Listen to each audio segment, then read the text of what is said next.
పవన్ కళ్యాణ్ గారికి ballot number 4 గాజు glass గుర్తుకు ఓటు వేసి 1,00,000 ఓట్ల మెజారిటీతో గెలిపిద్దాం. అందరికీ ముందుగా నమస్కారం. నా పేరు వంగరి సాయి కుమార్, బుడుపల్లి జనసేన పార్టీ. నిన్న మొన్న నుండి యాంకర్ శ్యామల అంట వైసీపీ పార్టీకి జగన్ రెడ్డికి సపోర్టుగా వైసీపీ పార్టీ కండువా వేసుకొని గల్లీ గల్లీలో ప్రచారం చేస్తుంది. ఆమె ఎందుకు ప్రచారం చేస్తుందో కూడా అక్కడ ఉన్నటువంటి ప్రజలకు కూడా అర్థం కానటువంటి పరిస్థితి.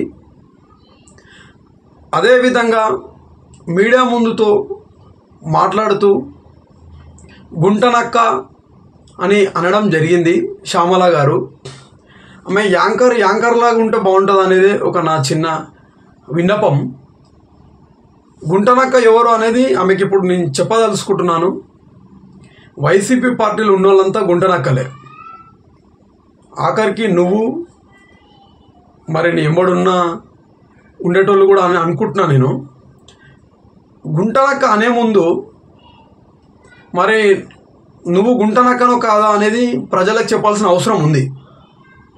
ఎందుకంటే ఎలక్షన్ టైంలో ప్రజల ముందుకు వచ్చి యాక్టింగ్లు చేయడం కరెక్ట్ కాదు. శ్యామల గారు ఒకసారి ఆలోచన చేసుకోండి.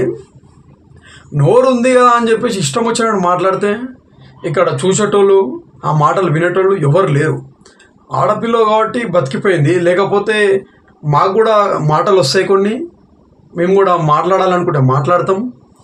కానీ నీకు అర్థమవుతలేదు. ఇప్పుడు అక్కడ కేవలం వైసీపీ పార్టీ నుండి నువ్వు ఒక కూలి పనిలాగా ఒక ప్యాకేజీ తీసుకొని ఆ కండువా వేసుకొని వైసీపీ పార్టీకి సపోర్ట్గా తిరుగుతున్నావు నువ్వు అక్కడ. అదే మా జనసేన పార్టీలో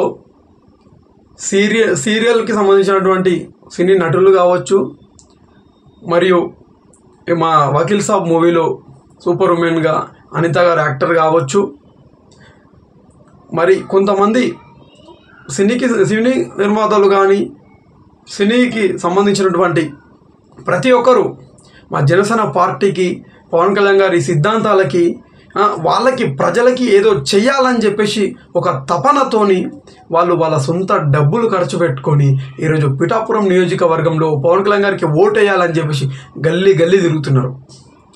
వాళ్ళని చూసి నేర్చుకో. ఒక సాటి ఆడబిడ్డగా వాళ్ళని చూసి నేర్చుకో.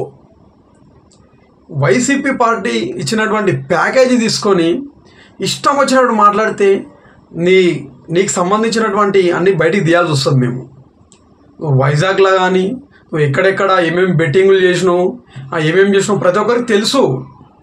అవన్నీ తీయమంటే తీస్తాం మరి బయటికి. ఒక కూలీలాగా వచ్చినావు, ఆ కూలి పని ఏందో చేసుకొని పో అంతే.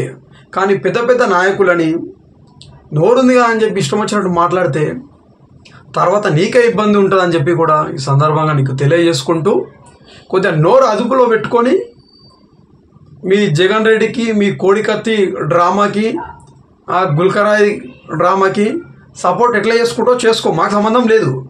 ఎవరిష్టం వాళ్ళకు ఉంటుంది. కానీ నోరు కొద్దిగా అదుపులో పెట్టుకుని మాట్లాడితే బాగుంటుంది అనేది ఒక పవన్ కళ్యాణ్ గారి వీర అభిమానిగా, ఒక జన సైనికుడిగా నీకు తెలియజేస్తున్నాను. మా పార్టీలో కూడా వీర మహిళలు చాలా స్ట్రాంగ్గా ఉన్నారు. మరి వాళ్ళు కూడా మాట్లాడతారు, నువ్వు మాట్లాడిన మాటలే కౌంటరు, మరి తట్టుకోలేవు అని చెప్పి కూడా ఈ సందర్భంగా తెలియజేసుకుంటూ, శ్యామల గారు నేను ఏమంటున్నానంటే, మీరు ఒక సబ్జెక్ట్ తీసుకోండి, ఒక సబ్జెక్ట్ పైన మాట్లాడండి. ఆంధ్రప్రదేశ్ రాష్ట్రంలో 5 సంవత్సరాలను మీరు రాష్ట్రం పరిపాలించారు కదా, మీరు ఏం చేశారు ప్రజలకు అది చెప్పండి. అవి చెప్పడానికి చేత కాదు, సబ్జెక్ట్ పైన అవగాహన లేదు. సీఎం వైఎస్ జగన్మోహన్ రెడ్డికి సబ్జెక్ట్ పైన అవగాహన లేదు, మీకేమో అవగాహన ఉంటుంది. కూలికి వచ్చారు, ప్యాకేజ్ తీసుకొని పని చేయడానికి వచ్చారు, మీకు అవగాహన ఉంటుందని కొంచెం నోరు అదుపులో పెట్టుకొని మాట్లాడితే బాగుంటుంది శ్యామల గారు. నేను నీకు ఇది స్వీట్ వార్నింగ్ లాగా అనుకోండి అని చెప్పి కూడా నీకు తెలియజేసుకుంటూ సెలవు తీసుకుంటాను. జై హింద్.